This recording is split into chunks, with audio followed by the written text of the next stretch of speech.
Flyzik. Good afternoon and welcome to the show. I'm Jim Flyzik. We are taping the show in front of a live audience here at the 2012 AFCEA Homeland Security Conference. During today's show, we will discuss progress made on secure information sharing initiatives across government. With me today on the show are Kshemendra Paul, the Program Manager for Information Sharing Environment at the Office of the Director of National Intelligence. Kshemendra is also the co-chair of the White House Information Sharing and Access Policy. Neill Tipton, the Director for Information Sharing and Partner Engagement, the Office of the Undersecretary of Defense for Intelligence.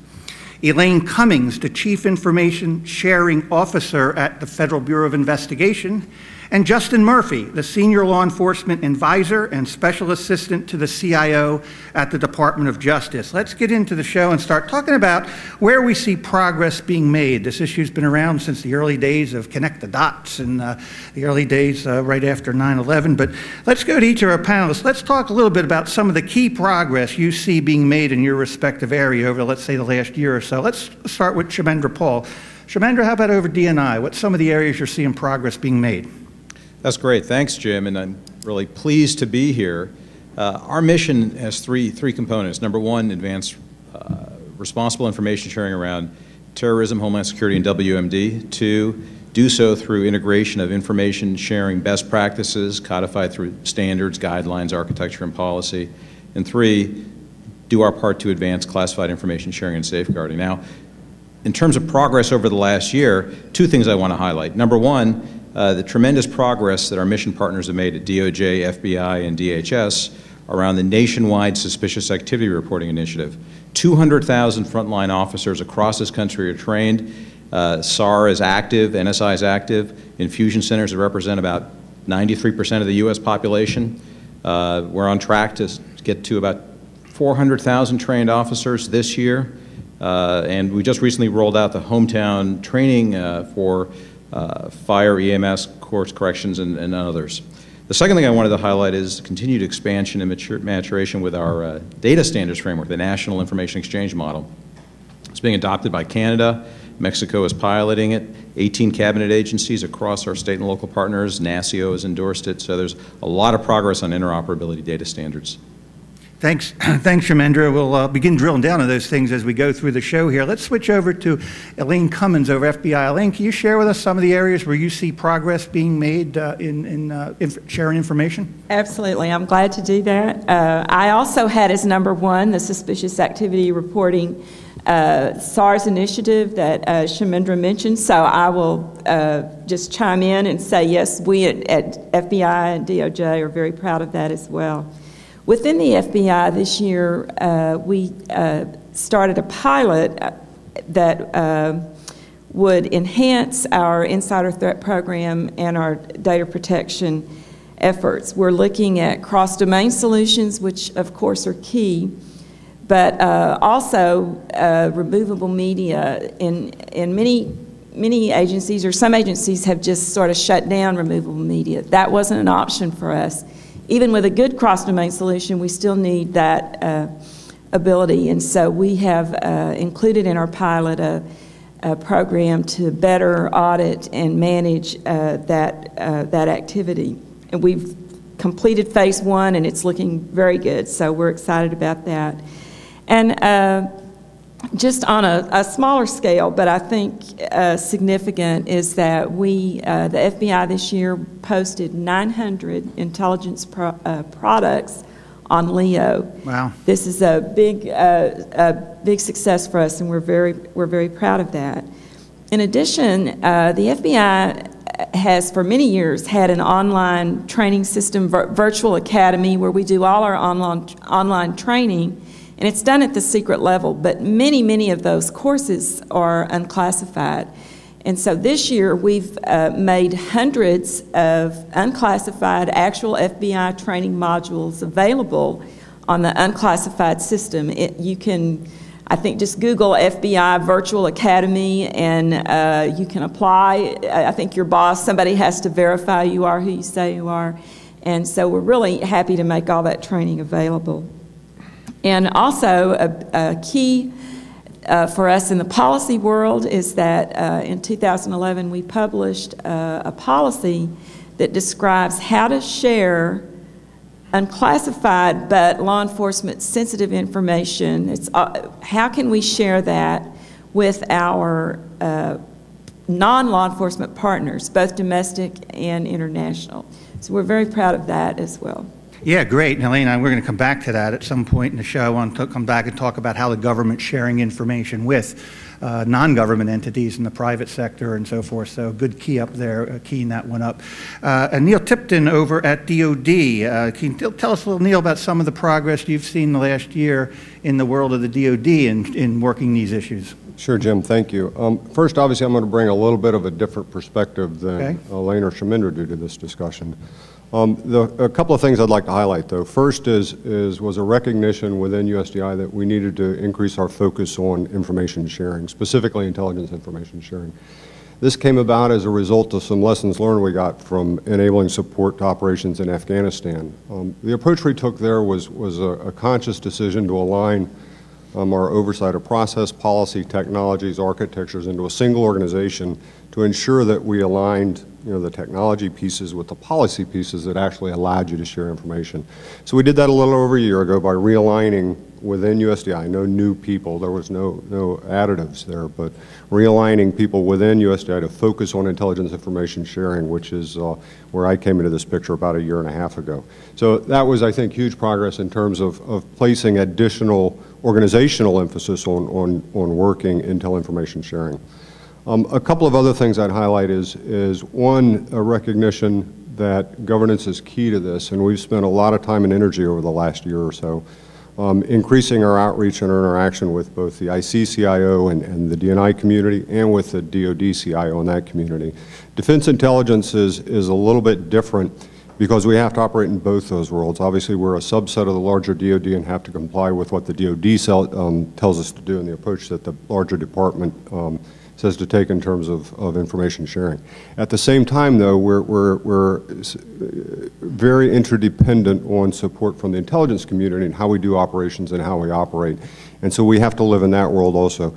So I think we've made a lot of progress in terms of engagement, and we have shared governance, or we participate in each other's governance processes to maintain those alignments between those big communities.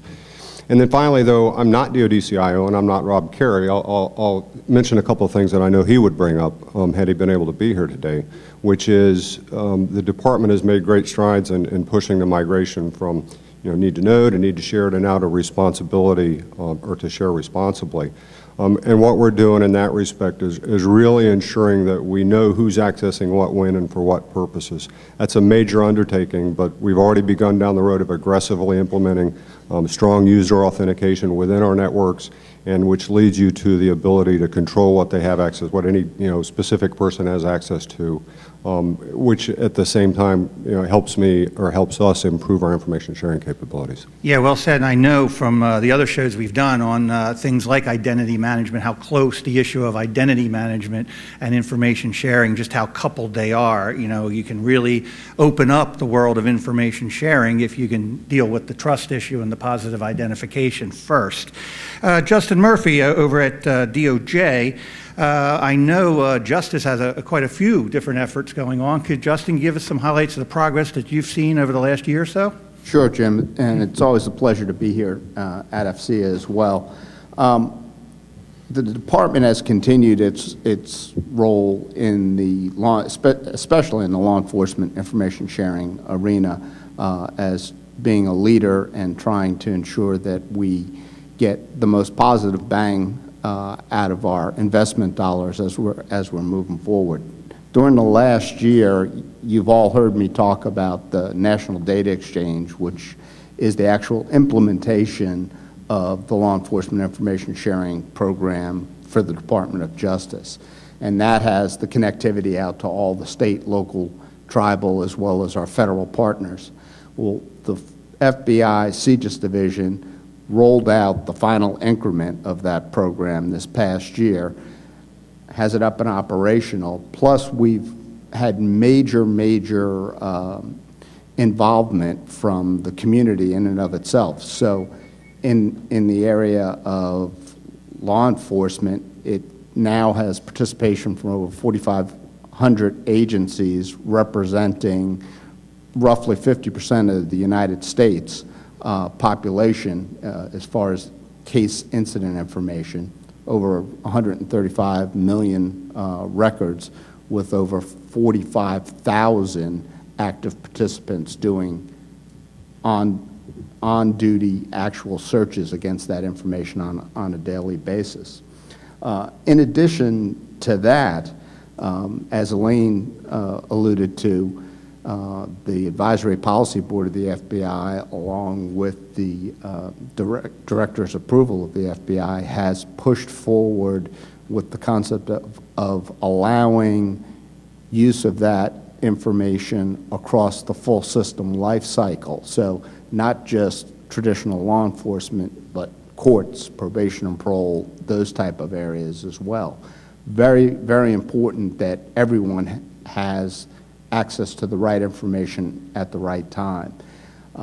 With that advancement in mind, the FBI further built out templates within that system that ensure that the privacy rights, which are always paramount in all of our minds, of individuals are actually properly safeguarded, and that the actual owners of the data, so the states who put information in there, the local municipalities, have the ability to ensure that their privacy laws are actually being adhered to properly across the system, and only the right people are seeing the right information as we move forward. Yeah, terrific. That's good stuff. You know, that index program has been a marked success. You know, you just go back several years.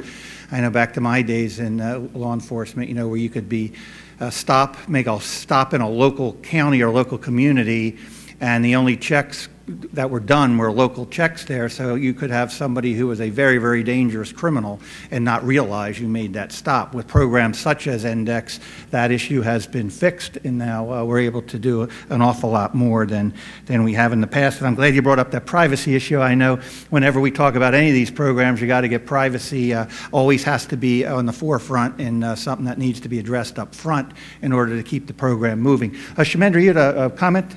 Yeah, I wanted to camp out on the privacy comments and some of the, that Justin was talking about.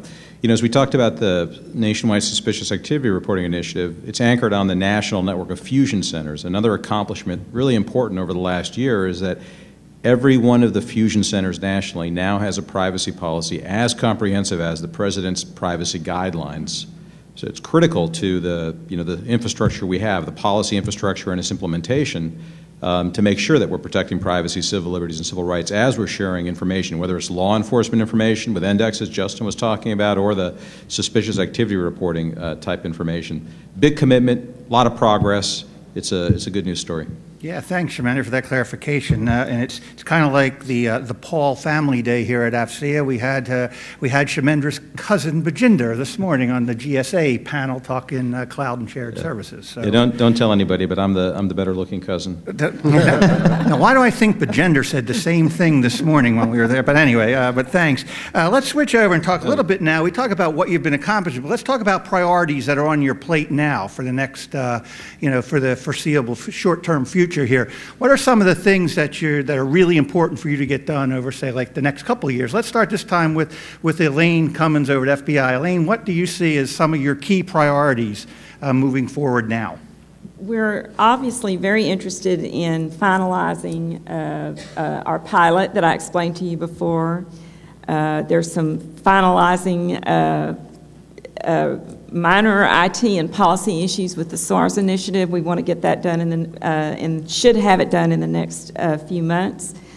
Index offered, and I appreciate, we at FBI love for DOJ to brag about Index, and we appreciate their appreciation for our efforts. But with this new recommendation to the director that Index be opened to all of the justice community, not just law enforcement anymore, that's going to present a bit of a policy opportunity for us, and so we'll have to figure out the nuances of that. But it is a great opportunity, and we're very excited about that. I do think, though, that the most significant event is the Executive Order 13587, which is to further ensure safe and secure information sharing. It calls for a strong policy. It calls for a healthy, robust insider threat program in every agency or department that has classified systems. And it also has a data-centric and people-centric focus for monitoring and auditing. These are not new issues, but I think the attention from the White House and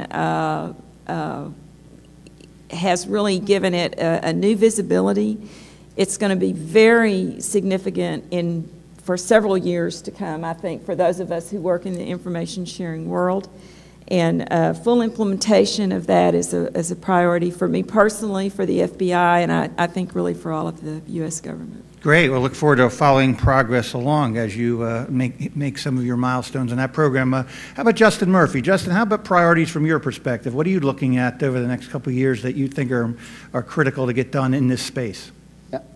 From the standpoint of truly being able to share the right information with the right person at the right time, I think the biggest hurdle that we're going to have and we need to continue to focus on is the concept of identity. So how do you prove who it is you are? And then the attributes associated with that identity. So the attributes associated with Justin Murphy is a sworn law enforcement official. He carries a gun. He's been trained in intelligence, and he is allowed then to see certain levels of information, whereas another individual who may be an analyst may only be able to see a more limited set or perhaps a much larger set. So it's making sure that we get that information right as we move forward. That's really going to further enhance our ability to do this in a more automated fashion and to ensure that we continue to maintain the privacy rights of the citizens. Yeah, you know, I've done some research and actually wrote an article that came out at this conference about some of the issues that are not so easy behind the surface. You know, when you're talking about information sharing, you know, people interpret text differently and getting the semantics right, making sure everyone understands what the message is really saying, what is actionable, the identity. There are so many facets to this that don't meet the eye when you first think about it, but are really big issues when you drill down. I want to hear from Neill and Kshemendra on this issue also, but before we do that, we're going to take a short break. You're listening to the Federal Executive Forum on Federal News Radio, 1500 AM. Welcome back to the Federal Executive Forum on Federal News Radio, 1500 AM. I'm Jim Flyzik here with Kshemendra Paul from DNI, Neill Tipton from DOD, Elaine Cummins from FBI, and Justin Murphy from Department of Justice. We're talking secure information sharing. When we went to break, we heard from two of our panelists on priorities for the upcoming years. Let's go to our other two. Let's go to Neill Tipton over DOD. Neill, what are some of your priorities for the upcoming year here in this area? Thanks, Jim. A couple of things I'd highlight. First is I think most know or are aware there are some major muscle movements, if you will, happening across the intel community. The IC, through the ICCIO, is implementing what they call the IT efficiencies, where they're taking a lot of major actions to converge and collapse the architectures and how we do business on the IC side of the house.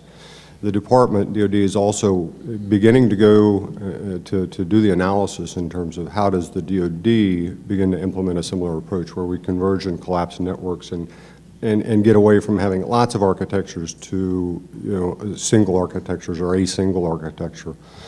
At the same time, we're also engaged in a fairly lengthy analysis of what are we going to do in terms of a future mission network.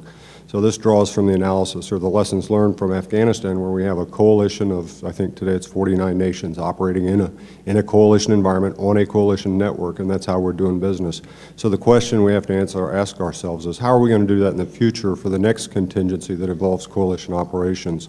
So from my perspective as the defense intel guy, the thing I'm worried about most is as you've got these three major efforts going on, where I have to live in all three of those worlds, how do we align those three efforts at the lowest layers of the stack so that we don't break defense intel interoperability with all those communities? So that's a very, very high priority for me this year is to work the interaction between those three distinct efforts. And I'm getting a lot of support on that, both from the IC and the DoD side. They're very interested in helping to make those connections so that we do exactly that. Another priority for this year, and this will harken back to some of the comments you heard about attributes and access control. We have to do that. We have to improve our ability to control access to information, but there's also a risk there. The more fine you make those access controls, the greater the danger is that you're going to break access to information by those who need it. So we're very, very engaged with all the folks working that as we define how we're going to do attribute-based access control or role-based access control, and what are those attributes, and what are the policy engines, if you will, that make those decisions, so that as we improve information safeguarding, we don't break information sharing, and that we're able to, flex on the fly. If you've got a sailor en route to the Med on a carrier battle group, he left port, he's set up for access to whatever information he needs based on the mission that they set out to perform. Halfway there, they get diverted due to a crisis someplace, and all of a sudden they're going someplace else, and they need an entirely different set of intelligence data. So the ability to adjust those policy-based decisions on the fly is very, very important to us. Yeah, that's tough. We've had many discussions about the world we live in today. It's sort of like a world where time is approaching zero in terms of the amount of time to make a decision or make a change or do something different between all the types of devices and connectivity we have, especially when you think of things like terror attacks or things like that, where the amount of time, the warning could be close to time equals zero. So it really creates a pressure not only on the sharing, but being flexible and dynamic to adjust on the fly, so to speak. Kshemendra, what about over at DNI, and from where you sit, not only DNI, you've got a broader scope with the White House. What do you see as some of the priorities over the next couple of years for you? Yeah, that's great. And before I get into the priorities, I just wanted to pile on and celebrate the CGIS division of FBI. Elaine and Justin talked about them. They really are one of the crown jewels of federal IT, and it's amazing what they do out there, what they've done with cloud computing.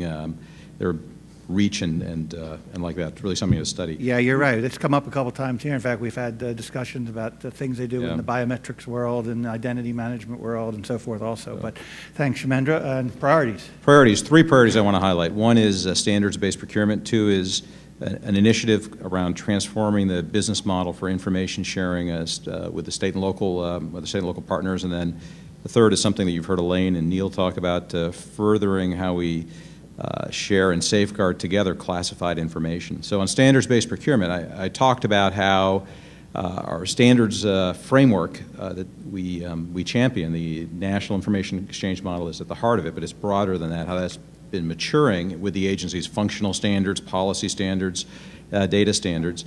We've done a lot with industry, and we're looking over the next year to do even more through voluntary consensus standards organizations.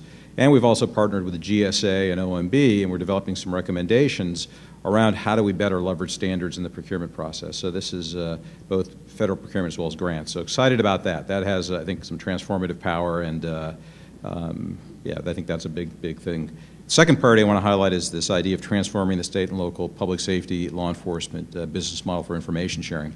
What we find is that there's a lot of initiatives domestically.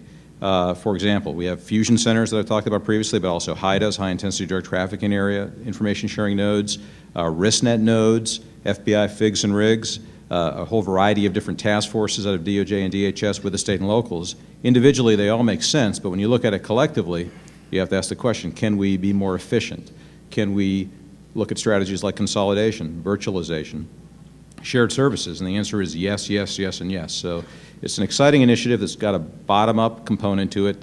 We're working it through the Attorney General's Advisory Committee, Global Justice. The International Association of Chiefs of Police have endorsed this initiative. So second priority of my office is to try to give whatever support we can to this initiative. We think it's critical to helping to institutionalize our law enforcement, counterterrorism, homeland security advances. And the third, you've already heard Elaine and Neill talk about, it's a common requirement around shared risk management with classified information sharing and safeguarding. So, governance, the important idea there is that it's really about sharing and safeguarding 2 sides of the same coin. We can't make those decisions independently anymore. We have to do it together. Terrific, thanks. Appreciate that a lot. Some great stuff going on there. We look forward to monitoring again. Hopefully we can check in with you periodically and you can keep us apprised of how progress is going. Now I want to turn to not so much where we're making progress as much or some of the priorities, but what are the really tough things that are still out there? What are the hard things to get done? What are the sort of challenges or the constraints or the things that get in the way, you know? And so let's start this time. Let's start with you, Justin, this time. What are some of the things that, you know, you really got to get done? They're hard, they're in the way, challenges to get where you want to be with the sharing of information? Well, one of the biggest philosophical issues that I think when you talk about a community as large as we're dealing with, information sharing across not only the IC, but state, local, tribal, federal partners in a law enforcement community, as well as information flowing to and from the DOD, it's a huge, huge area. So the concept of establishing the identities and the access controls associated with that is just a monumental undertaking. And Kshemendra Paul and his office is working very diligently to help bring all those communities together as we move forward. But whatever the solutions that we come up with, the thing we have to be mindful of is it has to be able to be applied across all those communities. So you've got small, little towns and communities that may have a need for information, either to get information in or get information out, and whatever the solution that we develop at a federal level that requires X, Y, and Z, we have to be able to make sure that those entities can participate fully, because they're important entities in the entire chain. So we've got to be very careful, that we don't come up with a concept that we're going to use this type of a system, but the system can't be implemented across the larger community. I think that's one of the largest barriers. Yeah, I'm sure it is, the complexity associated with that. I remember the early days of DHS too. There was a lot of concern about DHS asking for a lot of information, but the question was, what information do we get back, and trying to figure out how to get it back and how to make sure it's actionable and it's understood, and the semantics and all those kinds of things. Let's go to Kshemendra. Kshemendra, what are some of the tough things that you think that need to be overcome? What are some of those when you go to work every day? You just got to get over this hurdle in order to get to the next phase of where you want to go. Yeah, you're asking me what are my 2 Red Bull problems. There you go. I want to just point out that Justin tagged me with his biggest challenge, so that's good. The biggest challenge actually is around governance, right? And I think Neill talked about that earlier. We do a lot of governance-like activities around the federal government, but there still is a degree of fragmentation, and it goes to how we're organizing the government, how money is appropriated, you know, the old saw about stovepipes. And to really get to the next level of secure information sharing, responsible information sharing across all the different communities that we're talking about here, we need to go to the next level of governance that allows for decisions to be made with greater degrees of fidelity and greater confidence as those decisions get implemented in a consistent way, so that we have interoperability, that we have the ability to be assured about identity across boundaries, that we could federate attributes to support attribute-based access control, that we can look at monitoring and support insider threat type programs and the whole variety of things. So it's really about governance and maturing how we do governance across departments, across domains of activity like law enforcement, intelligence, Homeland Security, and so forth, across levels of government with our state, local, tribal partners. It's about governance. Yeah, I mean, that governance issue, as you all know, another way you can phrase it is culture kinds of issues. Just talking before coming out here, I was talking about one of my first assignments when I did work for Governor Ridge in the White House. We had a meeting where we brought together all the players on the connecting of the dots, and we were going to decide how we were all going to work together. And of course, you know, in the room we had just about, you know, we had DHS, but you know, of course, all of these agencies are represented, as well as the CIA, the rest of the community, and we were all going to figure out how we're going to have a governance structure. And suffice it to say, you don't just walk in and draw up something on the board and everybody says, oh boy, let's go do it. It takes a lot of work and effort and understanding, because when you're dealing with that question across government about who's in charge, it really can get into some very interesting dialogue very, very quickly. Let's go to Neill Tipton. Neill, what are some of the challenges that you see, some of the things that you think are still, you know, when you go to work every day, you know you got to get this accomplished in order to get where you want to go with secure information sharing? Thanks, Jim. And Kshemendra, you stole my thunder. So I guess from the biggest thing from my perspective, and I'll harken back to what I said earlier, is how do you do governance?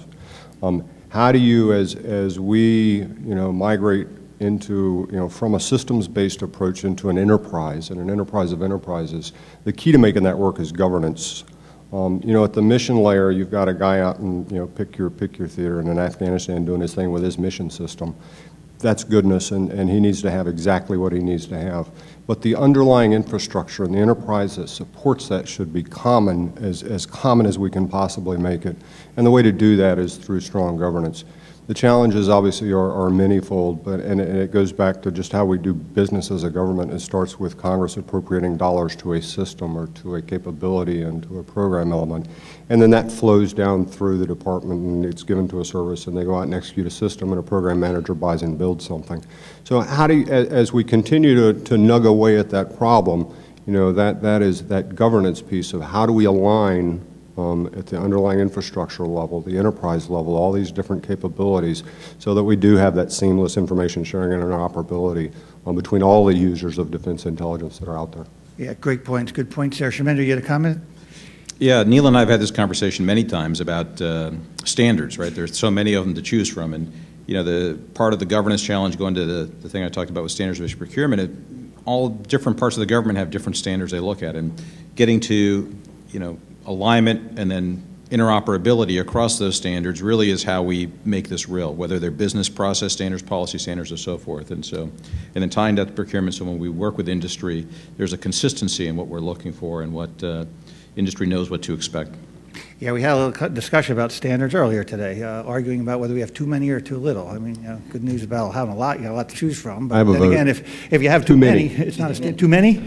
Yeah, I guess if you have too many, you really can't call it a standard, can you? If it's just about the same particular subject. But interesting thing in America, too, is standards are set by anyone who can basically rally around, create critical mass around an issue and create a standard, which is why we have inches and feet and miles, and other parts of the world have millimeters and centimeters and so forth. But that's a whole different topic. We won't go there. Let's go to Elaine Cummins on the issue of challenges being faced and some of the things that you're trying to accomplish, or some of the hurdles you got to get over in order to really accomplish the things that you're trying to get done with secure information sharing. And I also had identity management, role-based access. These kinds of things are very challenging for us, and we have to get it done, and we have to get it done right. But if you go beyond the technology and the policy and the governance, and all of these things are very important, I actually wanted to talk a couple of minutes about people. Sure. And information sharing works best when both parties have an understanding of each other's priorities and missions and constraints. We can have all the perfect policy and technology and governance in the world, but if I don't know what they need at DOD, that's useless. So we have to, it's easy to overlook that people factor, and I think we always have to remember that.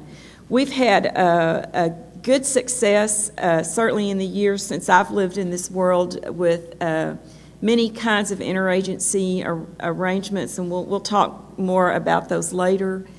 But we at the FBI especially, I think, have made a lot of progress in our task forces and some of the other organizations we have in working together to understand each other better.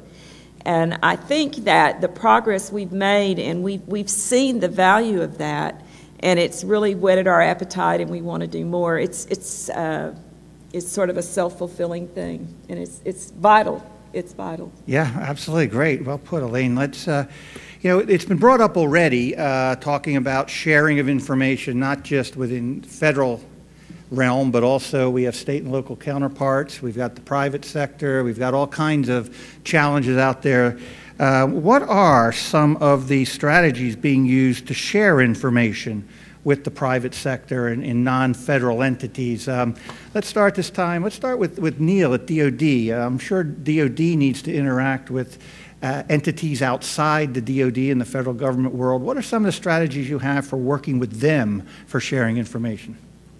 Thanks, Jim. Probably the biggest thing from my perspective, from Defense Intel, is a very strong partnership with DHS. We work with DHS INA on a daily basis on how does the department support, the state, local, tribal, for whatever it is that needs supporting, whether it's crisis response or law enforcement requirements or what have you.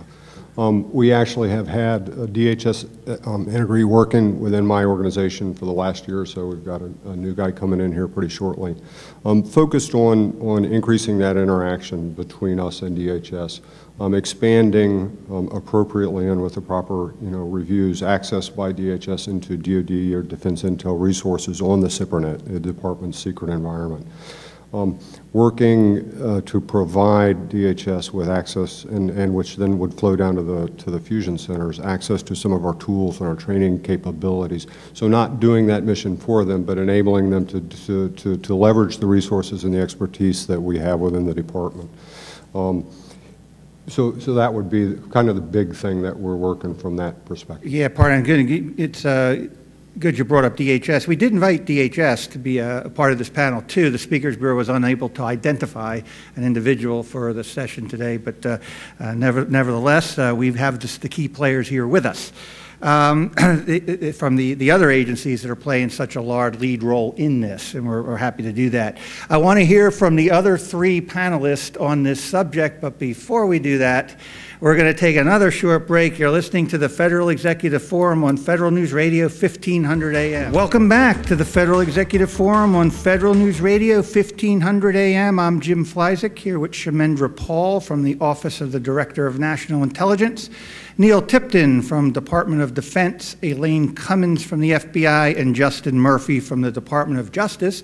And we're talking secure information sharing. When we went to the break, we were talking about sharing information with other entities, such as other government, some nonprofit groups, the private sector, in various things. We've heard a little bit about fusion centers, but let's hear a little bit about the strategies that are being used in order to communicate with these other entities. Let's talk about Kshemendra first. How about from where you are, Kshemendra, what are some of the strategies to reach out to these other entities that are asking for information about these subjects? Thanks, Jim. It's great to be able to talk about how we are working with our partners in the private sector, in particular the critical infrastructure and key resource sectors. The fusion centers have a critical role. They are really a nexus for that sort of information sharing. We have both programs rooted in FBI with their InfraGuard, with DHS working with the critical infrastructure key resource sectors. I want to highlight two things. One is most of the fusion centers have things that we call a terrorism liaison program, or officer programs, where they reach out and use that as a conduit to share information. Another very exciting development is, again, with the nationwide suspicious activity reporting initiative, where to date we've been focused on training frontline law enforcement officers, but we've just announced what we call the Hometown Partners Training, which is targeting the 1.3 million firefighters in the country, 70% of whom are volunteer, the 250,000 911 call center operators, the 2.2 million private security officers in the critical infrastructure and key resource sectors, emergency management personnel, thousands of those, and about 100,000 probation parole officers. So through this greater outreach to the hometown partners, we're going to further integrate many voices into the nationwide suspicious activity reporting initiative and our national information sharing architecture. Yes, the dialogue is expanding. Tomorrow we're doing a session on how social networking is beginning to play into this thing. Does that figure in at all in some of the sharing with local, or is that things on the radar screen, or is that something down the road for the government yet? No. There's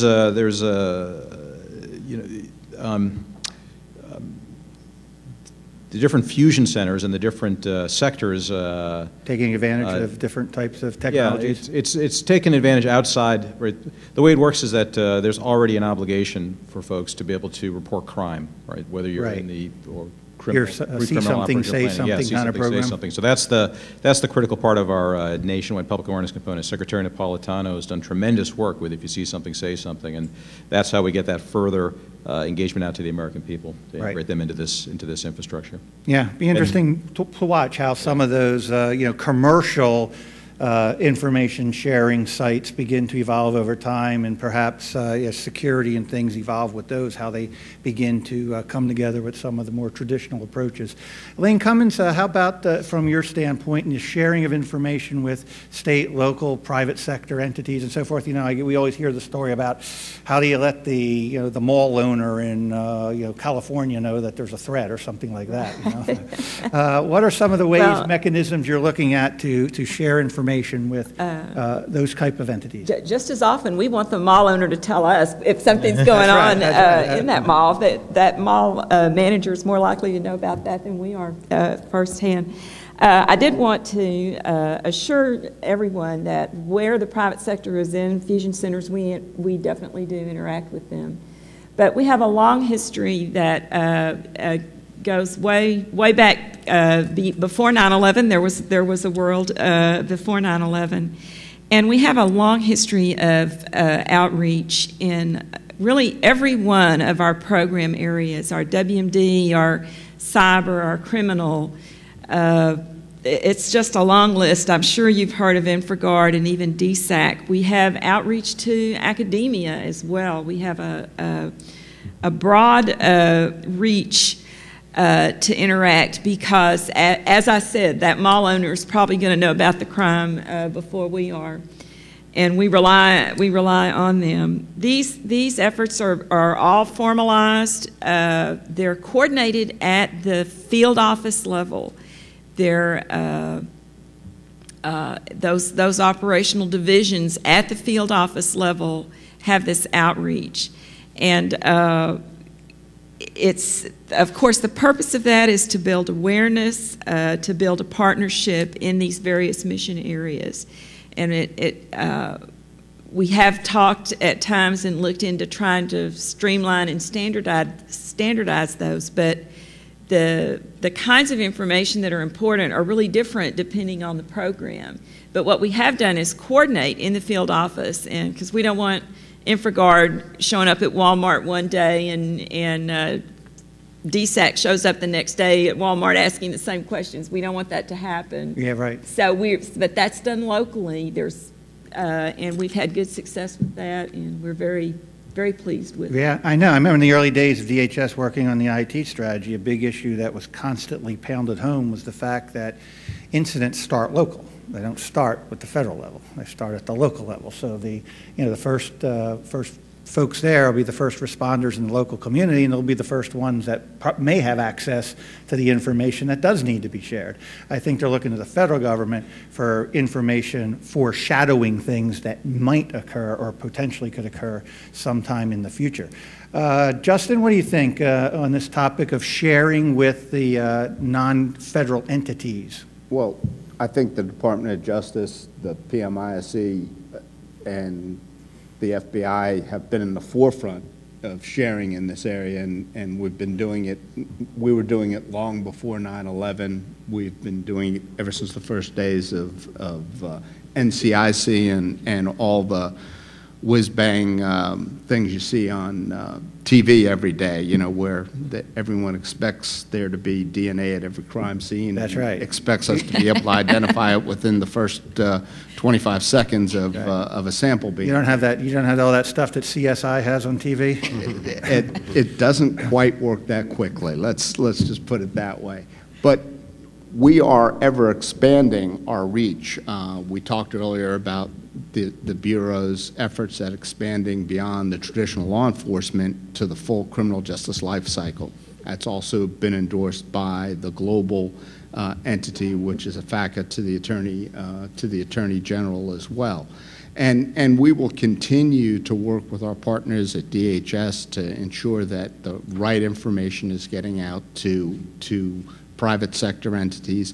And we also are meeting with private sector entities, especially in areas such as cybersecurity and other key concerns on a regular basis to understand, so they understand what our needs are and we understand what their needs are, and keeping those lines of communication open on a ongoing basis. Yeah, thanks. You know, it's kind of back to that governance issue, but it's a curiosity question of it. Let me ask you, Kshemendra, to start. Just how do you go about even identifying the type of information that you need to share and with what stakeholders? I mean, it seems to be such a complicated set of issues there. Is there a process that sort of, or some type of a strategy or that you go through to try to figure out who we need to share with and the stakeholders, the type of information that needs to be shared? Yes, we do look at that, and let me give you an example. Within our mandate is sharing terrorism-related data across the U.S. government, so helping to facilitate the movement of data sets. A lot of those movement of those data sets are gated by working through information sharing agreements that look at privacy issues, security issues, making sure there's a consistent mission requirement across the multiple organizations in question and things like that. So we have a process where we look at prioritizing high-value data sets and then leveraging our different standards, processes, policy harmonization processes to work through that, how the sharing can occur. Then once you get past the information sharing agreements, then you've got the mundane but real and immediate technical issues of how do you actually move the data, how do you do the extract, move it, load it, do the quality control and things like that. So we're also working those sort of considerations. But you know, the bigger picture here is that we're faced with a tsunami of data, right? And the key issue we have these days is less about connecting the dots and more about signal-to-noise ratio, right? Being able to pluck that needle out of a pile of needles. And you know, so there again, it becomes really critically important that we take standard approaches for managing data, coding data, the governance kind of ideas to give us a handle to manage that tsunami of information.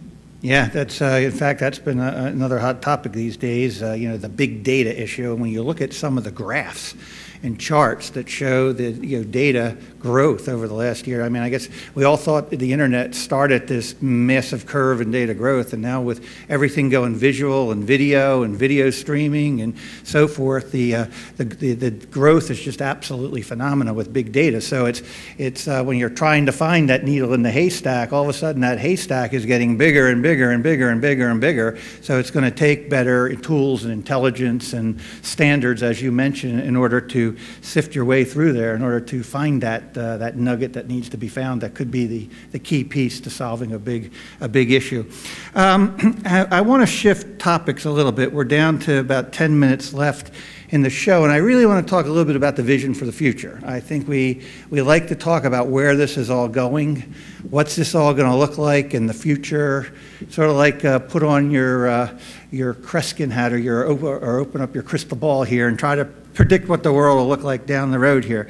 So I ask each panelist to take about 2 minutes or so to describe what you think are, where's sort of the end state. I'll start with you, Justin. We'll work our way back down the table here. Justin, what's it look like out there in the future? What's your vision for a future state with shared information sharing information? Well, Jim, thanks for letting me go first, because it certainly leaves the ballpark wide open for somebody to get on base with. That's right. Well, there's advantages to first because you're put on the spot, but exactly. But it also means that someone else doesn't steal all your thunder before you get there. So Kshemendra alluded to it just a few moments ago.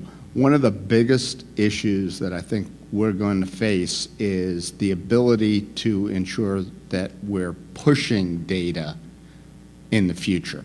So understanding what the data is, understanding who owns that data, understanding what the rights are associated with that data, how it can be shared to ensure that privacy is taken care of, and who has the right to see it. So it's the ability to understand the data and then to determine how we can do the data push so that information is arriving at an analyst's workstation before they have to specifically go out and look for the needle in the haystack. Because the ability to know, am I asking all the right questions at any given time under a time clock, I think is going to be a real hard thing for analysts as we move forward in this area. Yeah, that's a great point on that pushing of the data. I know that we've talked about pushing and pulling things, and I have been briefed on a couple of the things. For example, the security system that was in place for the Super Bowl as well as the Indy 500 and so forth, where we actually had a lot of intelligent cameras and things like that. We're able to pick things up and find the nearest law enforcement officer and immediately push them information about an anomaly or something like that to make that response just that fast. And I think that's where we're going. Again, that's back to the approaching a world where time's going to equal zero when it gets come down to critical decision making. Let's go to Neill Tipton. Neill, what's your future look like? Where's this all going? What's an end state look like out there somewhere? Jim, I'll start by echoing some comments that were made at every given opportunity by a former Vice Chairman of the Joint Chiefs of Staff, General Cartwright, when he was in that role. And the thing that he would harp on, to put it bluntly, was we have to separate the data from the applications. So I think we're there today in terms of the technology. What we're not there is where we're not there in that kind of regard is actual implementation and the governance that enables that to happen. So with this whole-scale implementation of cloud technology within the department, with the move towards common and shared services, enterprise provision services, virtualization of applications, we're to the point I think we can do that. So the end state, when you follow that path, is you're an analyst, you're an operator, you're a user of the intelligence data. You sit down on a box wherever you are. You log on with your strong user authentication. The box goes out and hits the security service and says, "Yep, you are who you say you are.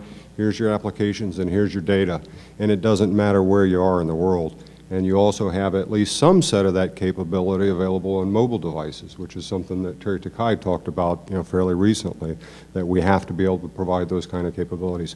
So that world where a user can sit down wherever they are, log on with their strong authentication and get what they need, separating the apps from the data, implementing the cloud technology, and really having that enterprise of enterprises where we implement in common all those underlying things of the infrastructure and the enterprise that make that work. That has to be where we go because we can't afford to do it any other way.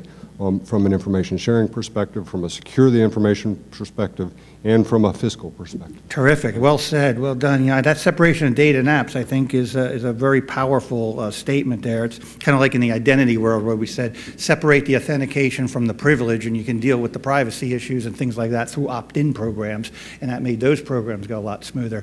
Elaine Cummins, what's your future? What's it look like down the road for you with all this? Where's it all going? I think one of the things that we have to remember, we just can't lose sight of the fact that information sharing is a means. It's not an end in itself. It's a means. Its object is to protect our families and our neighborhoods and our country. We're trying to keep ourselves safe. At the same time, we want to protect our privacy and civil liberties. And any time information sharing is judged, that needs to be the standard. That being said, I can hope that the vision would be a time coming in the future in which information sharing is just routine, it's quick, it's seamless, it's easy, it's inexpensive. It's just a normal part of our lives. And we might not need any more panels on information. There you go. So it'll just be a standard way of operating. I think we got to get there, folks, before our kids enter this workforce. Hopefully, it's going to be an expectation for them. But that's well said. Well done. Kshemendra, what's it look like out there in the future for you? You deal with this stuff. You've been dealing with it for quite some time in government and wearing various hats in so doing. So I'm sure you think about it a lot. What's that end state look like to you? Thanks, Jim. First off, I just wanted to thank you and my fellow panelists, Elaine, Neill, and Justin. It's been a great afternoon, great show. You're right. I've been doing this, and in keeping with the theme that Elaine had, I'm hoping to finish it before I leave government. So, the vision here is that any person with the appropriate mission need can discover and access actionable information in their mission context, responsibly, seamlessly, and securely, with safeguards in place to protect the privacy, civil liberties, and civil rights, as well as prevent any unauthorized disclosure. In short, the right data, anytime, any place, usable by any authorized recipient, preventable only by law or policy, and not technology, and protected by a comprehensive regime of accountability. Now, that's a big vision. That's where we're going, though. That's true north for us. A couple of other things I'd just like to bring back. I talked about standards-based procurement. It's really a three-legged stool. We have the top-down piece in terms of the White House-based interagency information sharing access policy committee and other types of frameworks. We work closely with OMB. We have the bottom-up. We work tremendously closely with state and local stakeholders, and they're fully integrated into our activities. The new piece is the outside-in, working with industry, leveraging standards and standards-based procurement to bring that piece in. So it's the three pieces, the top-down, the bottom-up, and the outside-in, gives us the tools to drive transformation. Finally, just a little commercial, please visit my website, www.isc.gov. A lot more information about our initiatives and also our mission partners at DOJ, DOD, and FBI. Terrific, very good. Thanks, Kshemendra. And let me just to make a few final remarks here. Tried to take a few notes. A few things that I jotted down as we're talking that were new for me is the idea of training in a virtual academy to begin getting the awareness out there to everyone working these kinds of issues. I think we heard it came across loud and clear here that governance is a key. And I think governance is always a key issue when talking about multi-agency initiatives and working across government. You got to get a governance structure in place in order to move forward to get away from those so-called turf battles and who's in charge kinds of issues. Privacy, again, is always, anytime you talk about this subject, privacy is a key thing that needs to be addressed up front, and we heard that from the panel. What I sense from all this over the years is just a tremendous amount of energy around this subject and a tremendous amount of progress. I mean, when we look at where we were back when this started, we were basically just scratching the surface. And what I've heard over the years doing this show is just the amount of progress every year continues to grow. So it's very exciting to hear that people like all of you here on this panel are putting the leadership in place to make it happen. So let me do a few thank yous here. First, thanks to the panelists who took time from their very, very important mission and time out to come here and share this. I think you'll agree with me. We've got with us the key agencies around town and the key individuals in those agencies that are doing working these issues on behalf of our country. Thanks, of course, to AFCEA and the AFCEA sponsors, without which we wouldn't have been able to put this show on here today. Thanks to our good friends at WTOP, Federal News Radio, who do such a great job. And, of course, thanks to our listening audience out there that tune into the show each month and listen to us. Final word on our panelists here. I think an important part of this panel and the others we do is, it's all about industry and government finding ways to work together to solve problems, and these problems are issues that are not just here and now. These are issues that are of national importance to us, our community, and in the future, our kids, our grandkids, and the security of our country. So with that, a final thank you. You've been listening to the Federal Executive Forum on Federal News Radio, 1500 AM.